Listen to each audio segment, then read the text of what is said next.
What do you say as your qualifications to be mayor? Well, the first qualification is that I have been to every meeting in the village for the Board of Aldermen and the Planning and Zoning Commission and many committee meetings too, so that I have a clear idea of how the village works, what the most important events going on in the village are, and how others are reacting to them. The other thing is I taught school for 35 years, from college to first graders, and I'm pretty good handle on how to keep control of things, which I have noticed did not always happen in previous meetings on the Board of Aldermen, for instance. Okay. What do you see as the biggest concern in Salado right now?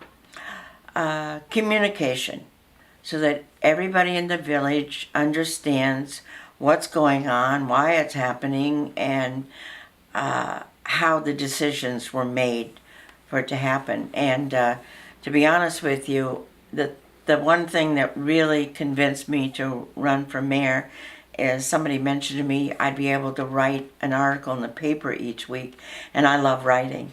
And I love the idea of communicating, telling everyone in the village who wants to know what was going on at the meeting, who was voting for what, why they were voting that way, and kind of communicate as much as possible what's happening. Okay. There's a construction project on the sewage system. Yes. Is that a concern for you? Well, it's pretty noisy and pretty dirty right now. I was sitting out along Royal Street yesterday watching the events. There are things about it that I'm concerned with. The fact that the Board of Aldermen and the mayor voted early 7 o'clock one morning to take $8.2 million way before they had a firm plan.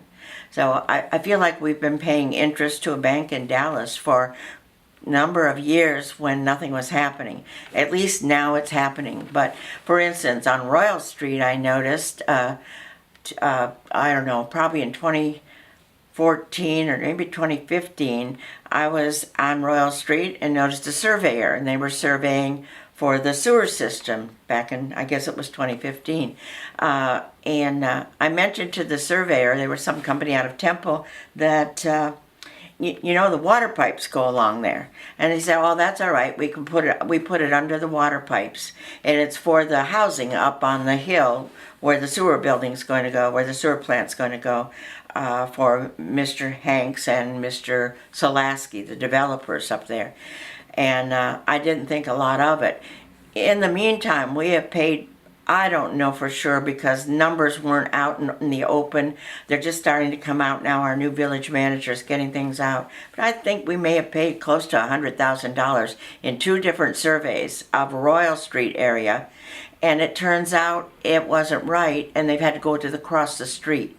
So now they're digging across the street. And I think, you know, I just feel like there was a, you know, that old saying, haste makes waste.